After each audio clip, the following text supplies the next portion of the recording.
facts. Bravely we prove in our striving, trudging together each day. Where there's a will, there's a way.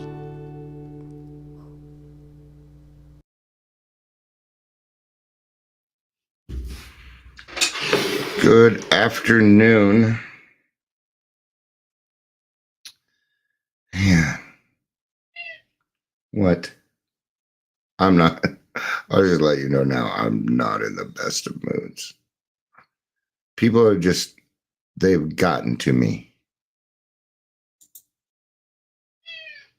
They've gotten to me. Enough, dude. Go find something to do. I'm not your entertainment. All right. Not even sure it's best that I go live right now. People are just ticking me off. You know, the continuance of it's okay to abuse other people as long as they're getting what they want.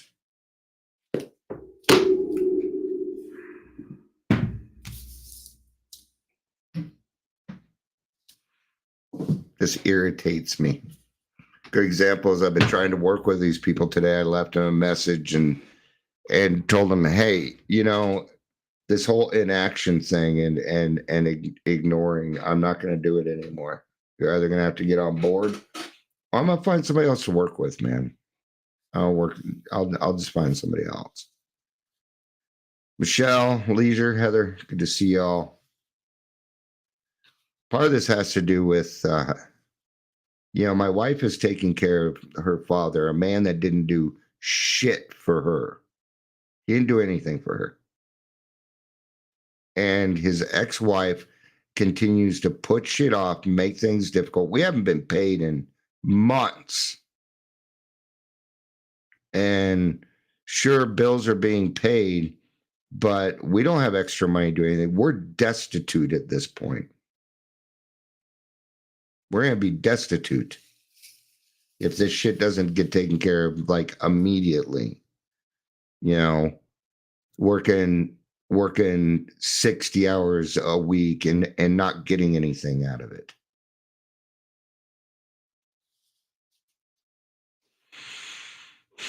All because it's family, you know, but they have regular jobs and they're doing so, you know, if they want to go out this weekend, go to the movies or go to the park or whatever, they can, but we can't.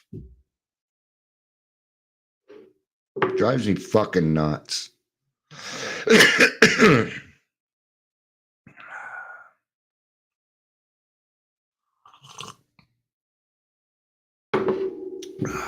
Do I want you to join me live?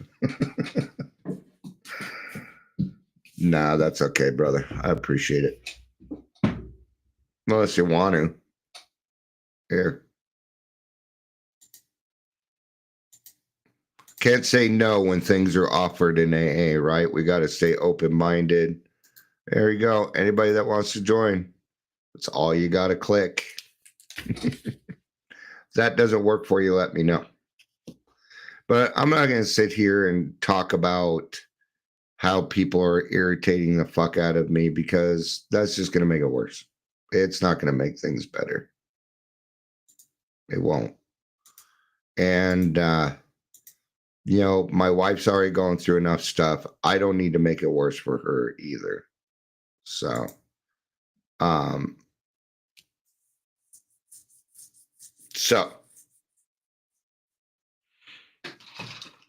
let me know if that link works. If it doesn't, you know what? I'll just go ahead and send it to you in chat also, or in texting.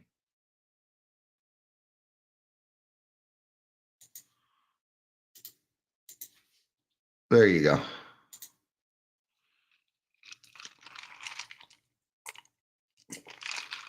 I would recommend that you use the email login. Tomorrow, I tell my story. Great. And I'm irritated with people. I won't be by tomorrow, but I'm sure I'll be over it. But yeah.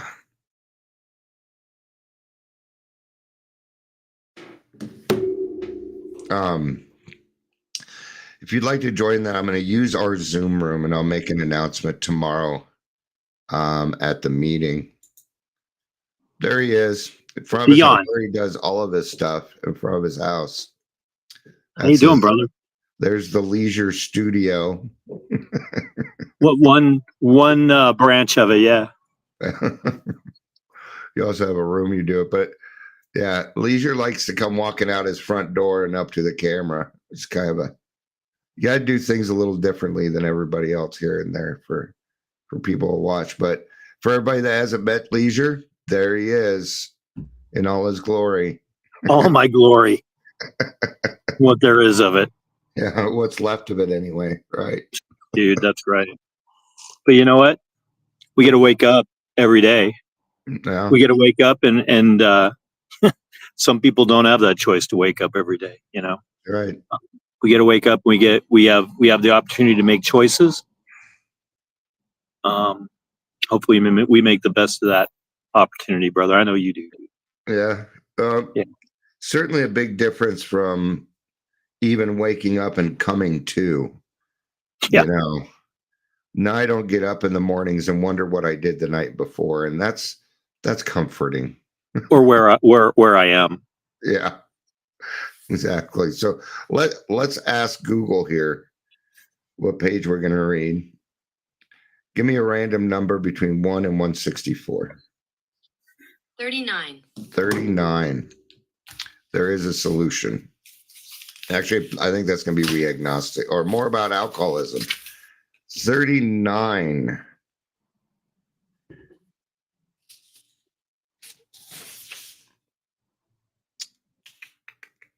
It's right in the middle of a story. So what I'm going to do, because it's hard to do stories, we're just going to go to we agnostics here. We'll go to the beginning of we agnostics, or should we go to the beginning of more about alcoholism? Let's go to that one. Most of us have been unwilling to admit we're real alcoholics. No person likes to think he's bodily and mentally different from his fellows. Therefore, it's not surprise that our drinking career has been characterized by countless vain attempts to prove we could drink like other people. The idea that somehow, someday he will control and enjoy his drinking is the great obsession of every abnormal drinker. The persistence of this illusion is astonishing. Many pursue it into the gates of insanity or death. I did not go through this. I never tried to drink like other people. I always knew I was an alcoholic. I always knew. So, but but what I did, you'd see the no person likes to think he's bodily and mentally different from his fellows. That I did go through. And it was the alcohol that let me feel like I was actually a part of society, even though I wasn't. How about you, Leisure? Did you try and control your drinking? Yeah. My idea of controlling my drinking was I can't drink before 11. There you go. and I never, honestly, I could never. I not that I couldn't drink like other people. I could never figure out why people never drank like I did. There we go. What is wrong with you? Why are you cutting yourself off? It's only 1 a.m. You know, you had like half a drink, and I like the fact that you brought up 11. I mean, that's still morning. You know, right? Well, that's when the bars open, so that was the rule. Even at 11, it's 5 somewhere, right? Mm-hmm. It's noon somewhere, and I guess noon is unless of course it's a holiday, then we get to start drinking it. That was exciting because then we got to start drinking whenever we wanted, you know. Yeah, the word control and my drinking were never ever even close to being in the same continent. Yeah. Okay. Yeah. Well, I'm glad to know there's other people like me. I know that there was sometimes, you know, in this day and age, realizing that you're an alcoholic probably comes a little bit, I don't want to say easier, but there's more education, there's more knowledge than there was in 1939. So I think a lot of people are recognizing their alcoholism at a young age. It's less taboo. Us just A don't little. fucking care. Yeah. I mean, if you were an alcoholic back in the 30s, you were like shunned, you know? Yeah. Yeah. Mhm. Absolutely. You were the town drunk and you were usually in the jail cell. And all right. We learned that we had to fully concede to our innermost selves that we were alcoholic. This is the first step in recovery. The delusion that we are like other people or presently may be has to be smashed. I'm glad I'm not like them now, especially today. There's also a lot of things that non-alcoholic drinkers, I like to call them normal drinkers because I don't know that there's really normal anything. I hate the word normal. It doesn't fit anything anymore. The freedom to be yourself does not seem to be normal anymore.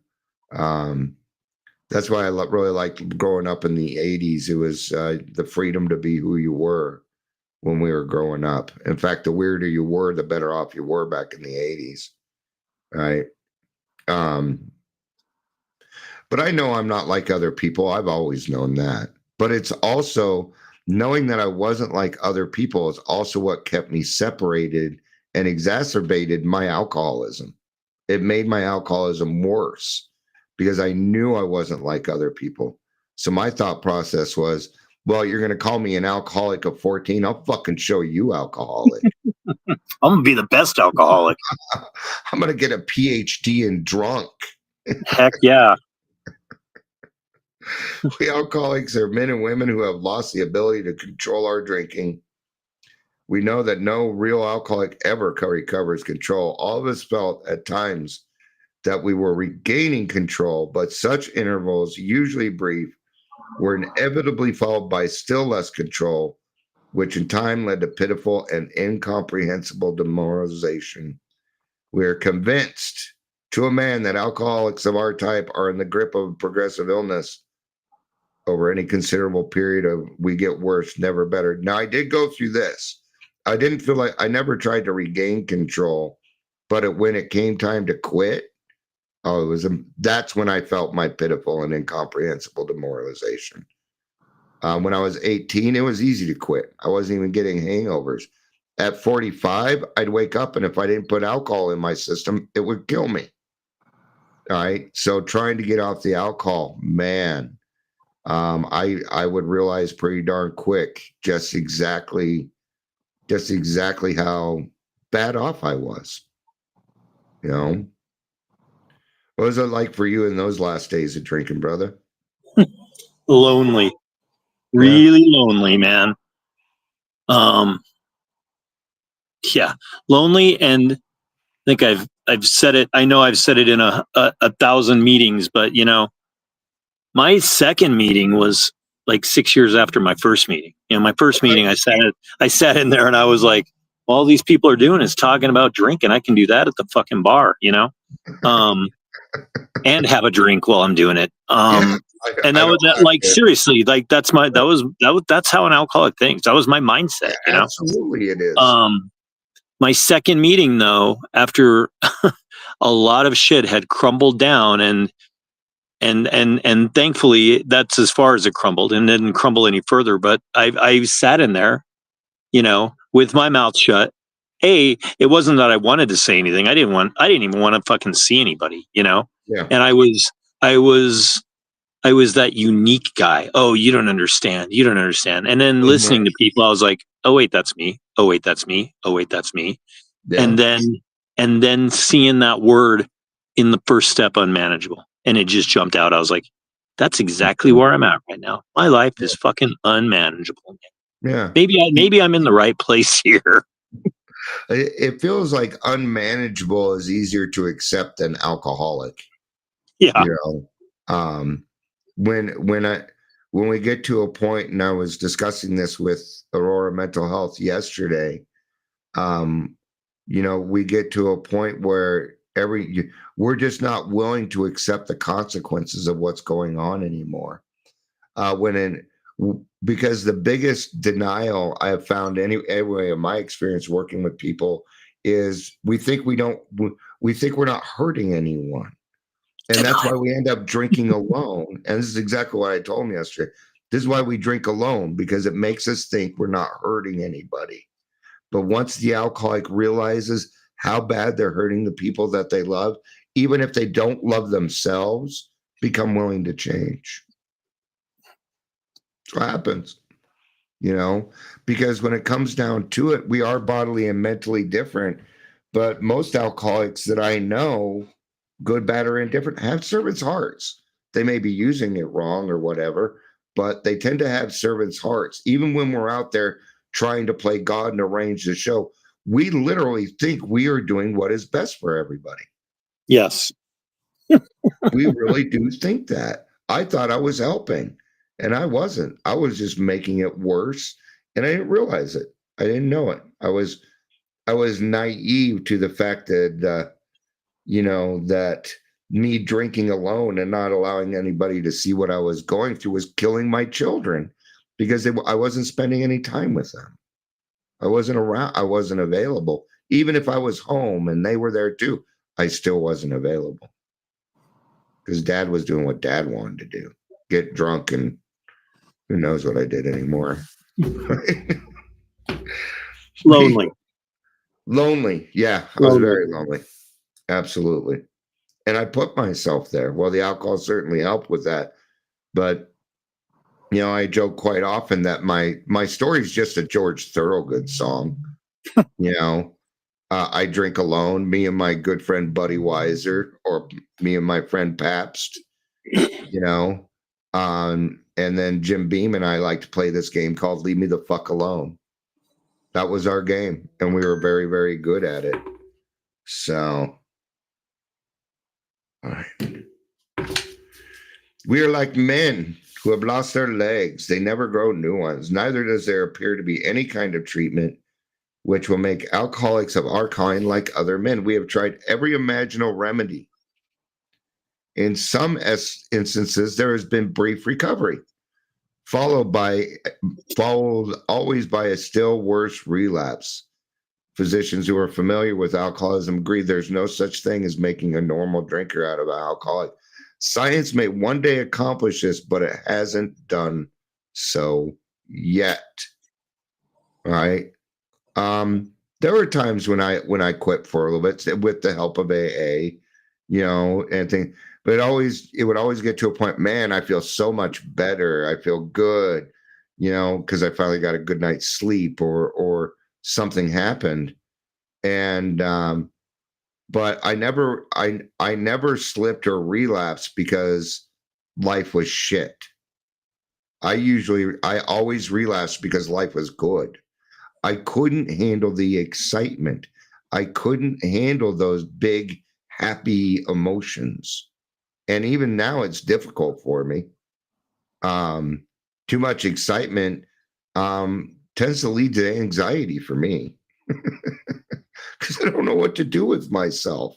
My brain's like, oh, well, we got to go to the bar and party. We got to celebrate this, because my brain only knew one way to celebrate, and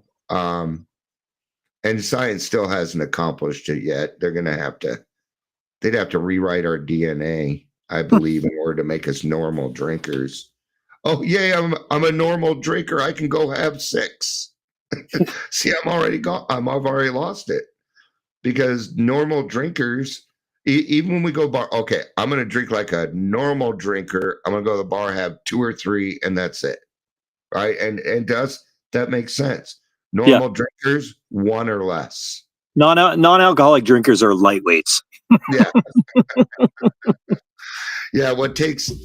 And that's actually one of the indicators of alcoholism, a high tolerance to alcohol. That's why these 90-pound girls can drink, men that are 200 plus pounds under the table, because they have a higher tolerance. See, we are bodily and mentally different. An ounce an hour is for normal drinkers, for non-alcoholics. For us, our body does not work that way. It retains the alcohol for longer. So,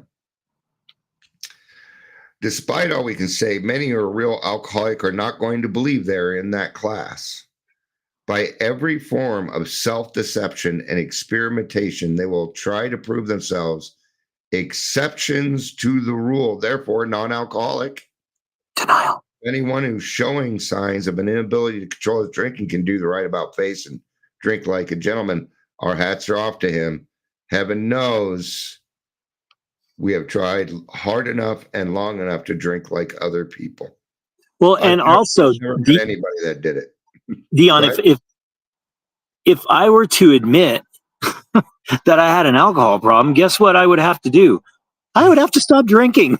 Yeah. And I didn't want to do that. Yeah. Why would we do that? No, that's silly talk.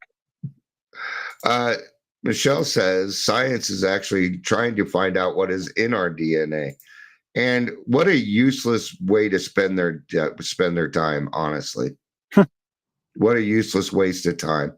Because it's not like we're going to be able to redo our DNA or, there's already enough proof.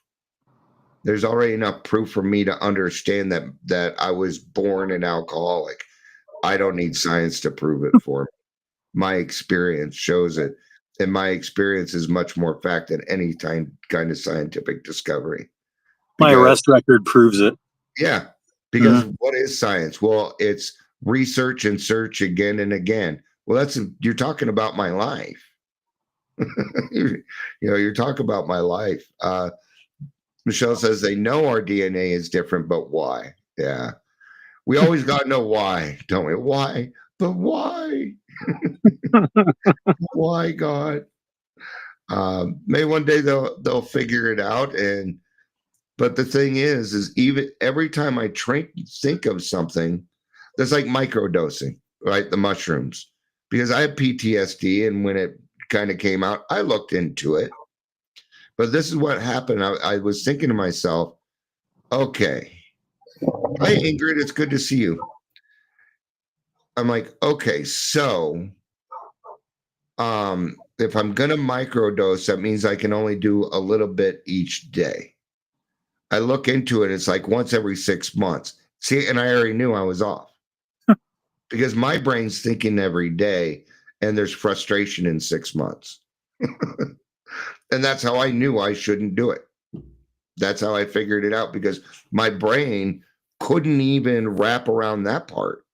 Same thing with alcohol.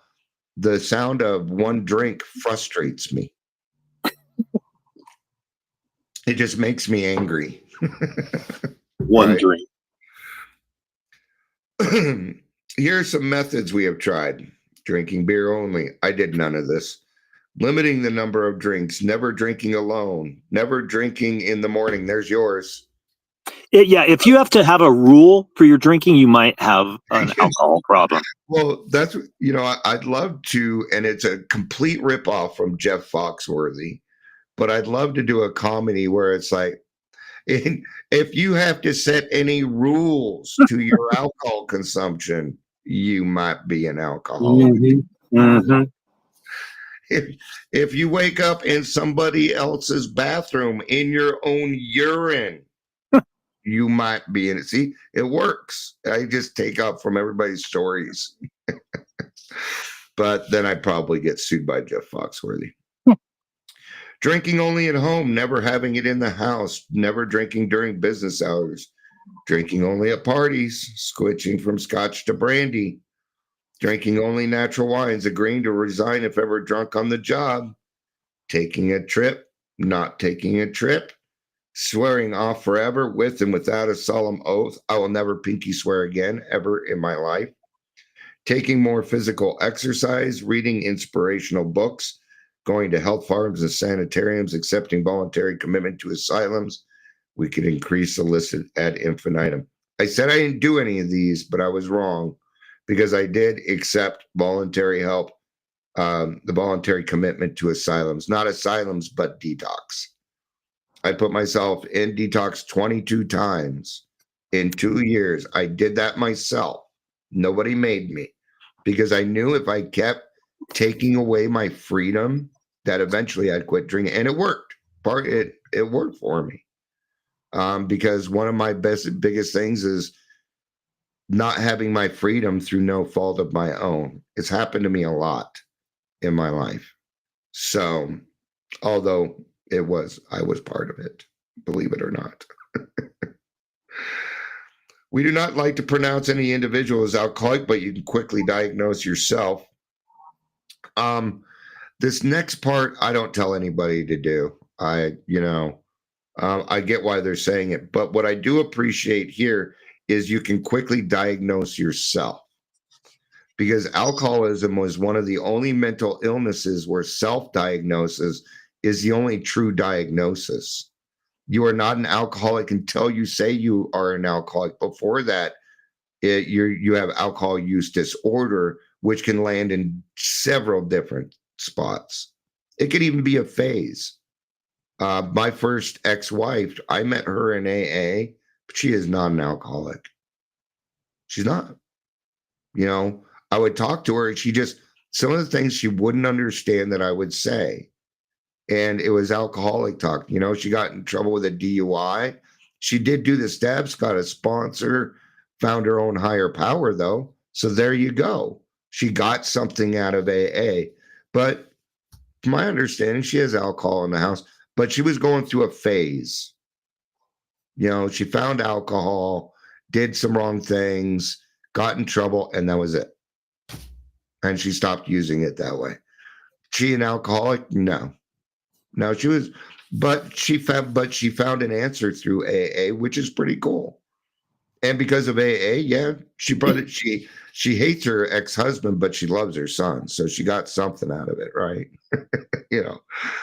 Actually, we get along pretty well. She's over here quite often, so. Stop over to the nearest bar room and try some controlled drinking. Try to drink and stop abruptly. Oh, hell no. Try it more than once. It will not take long for you to decide. If you're honest with yourself about it, it may be worth a bad case of the jitters if you get a full knowledge of your condition. There is no way of proving it. We believe that early in our drinking careers, most of us could have stopped drinking, but the difficulty is that few alcoholics have enough desire to stop while there's still yet time. We have heard of a few instances where people showed definite signs of alcoholism, were able to stop for a long period because of an overpowering desire to do so. Here is one. Hey, Gary. Hi, Amber. Good to see you both. I usually do not cover stories, but this was a short one, and it's got a pretty good message in it. A man of 30 was doing a great deal of spree drinking. He was nervous in the mornings after these bouts and quieted himself with more liquor. He was ambitious to succeed in business, but saw that he could get nowhere if he drank at all. Once he started, he had no control whatever. He made up his mind that until he had been successful in business and had retired, he would not touch another drop. An exceptional man, he remained bone dry for 25 years and retired at the age of 55 after a successful and happy business career. Then he fell victim to the belief, which practically every alcoholic has, that his long period of sobriety and self-discipline had qualified him to drink as other men. Out came the carpet slippers and a bottle. In 2 months, he was in a hospital. Puzzled and humiliated, he tried to regulate his drinking for a while, making several trips to the hospital meantime. Then, gathering all his forces, he attempted to stop altogether and found he could not. Every means of solving his problem, which money could buy, was at his disposal. Every attempt failed. Though a robust man, at retirement, he went to pieces quickly and was dead within 4 years. All right, we have a couple of things up here real quick. Amber, welcome. Good to have you. We have Amber V. Hill, not the Amber Rose. Good to have you here. Heather says, I didn't have any rules for myself. Last drunk disgusted me, and I woke up, came to, and and drank the warm backwash out of the bottles because there was no alcoholic. Yep, I've done that. Absolutely, I have. Even if there were cigarette butts in it. Yep, I sure have. So, and I hear that, Heather. It's just like, what in the fuck am I doing? You know, when you're sitting there with an empty bottle, come on, you're drinking. You know, if you had the tongue, you'd lick the inside of it and get it all out of there. You know, but I tried to go through my little shooters and get the rest out in the morning because I never had alcohol in the morning. I had to go get more because I couldn't trust myself. But what's the lesson in this is that alcoholism is a progressive disease. And this man quit drinking, but he didn't do anything about it. This is what I would call a poltergeist situation, right? And Leisure, I'm sure you've heard me talk about this before, where the movie Poltergeist, where they move into a new neighborhood and they knew that there was a cemetery there. They knew that, and they moved it to this nice place. But at the end, all these bodies start popping up, right? And they're coming out of the ground, and he's shaking his boss. And he's like, you moved the tombstones, but you didn't move the bodies. So we've got to move the tombstones, which is the alcohol, and the bodies, which is the ism. I, self, me. He failed to do anything to enlarge his spiritual life, and therefore his alcoholism proceeded to progress because he did nothing about it. So he moved the tombstones, but he didn't move the bodies.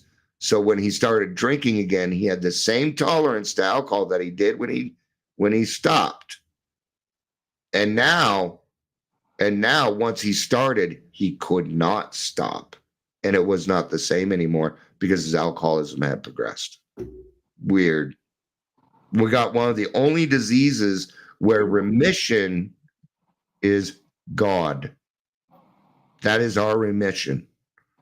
Right now, you and I are in remission from our alcoholism because we're doing something about the thought process. We're trying to become better people. We're taking our past and trying to make the world a little bit better. Right? And our remission has to remain constant. You know, it's not like, oh, I'm in remission, I'm good for 6 months or I'm good for a year. No, I have to be good. I have to maybe be good for that day or that hour or that next 5 minutes, you know? Yeah. And that comes back to that daily reprieve that we get continued on our spiritual basis. And that doesn't mean you need to be, all holy and everything else. What it is a choice in the morning. Are you going to the liquor store or are you going to talk to God? You get that choice. And it's a powerful choice. I'm going to do one more paragraph here and then I'm going to wrap up because the 3 o'clock's coming up. And I think I need to call my wife and make an amends before I do that. So this case contains a powerful lesson. Most of us believe that if we remain sober for a long stretch, we could thereafter drink normally. Now, I had 12 years of sobriety. I didn't think I was going to be able to drink normally. It's just that I had no more mental defense against the first drink because I wasn't going to meetings. I wasn't praying, right? And I stopped that at like 9 years. So it took 3 years for all of it to catch up to me. But my anger, I was tired because I was angry and frustrated, and I was on and then things were good because I was on vacation. I'll probably be chairing the 3 p.m. Then I'm going to show up at 3:05.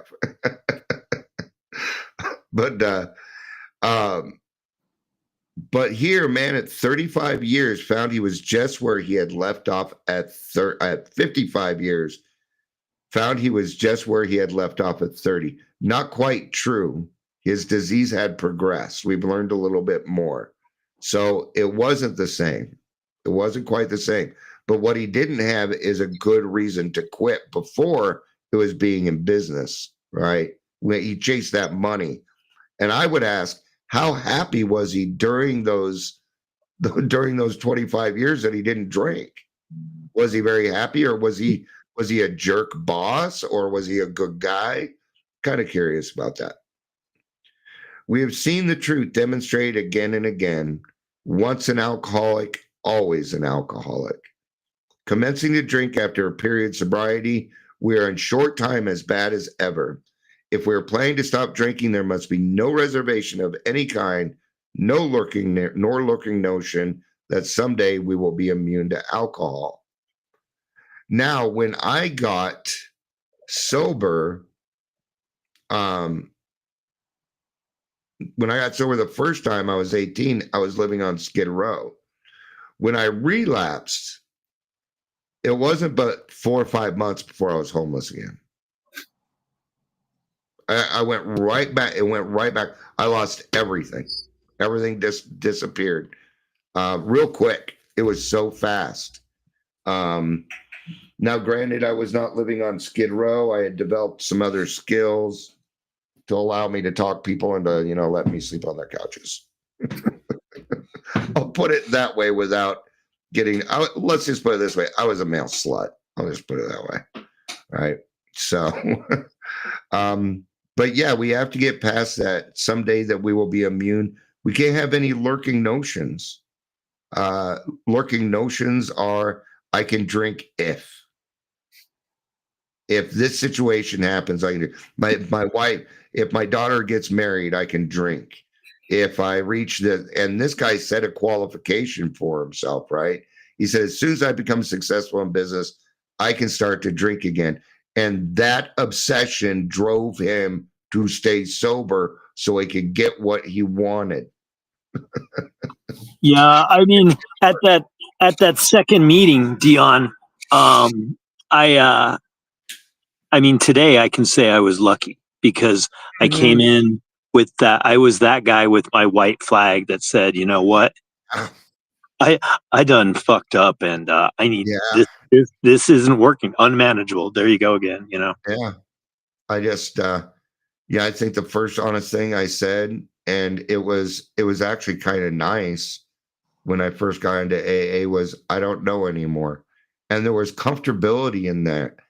There was freedom in it that I didn't know anymore, and that it was time to listen to somebody else and maybe take the advice of my fellow alcoholics again. And it was hard to do because, well, you guys know who I'm pretty good at what I do. I know my stuff. So my denial was, oh, well, nobody can really teach me anything. People in AA, they don't know what I know. And well, clearly they knew more than I knew. Ego. Ego. It was all ego. Absolutely. All ego. It always is. That's our biggest enemy, man. Yep.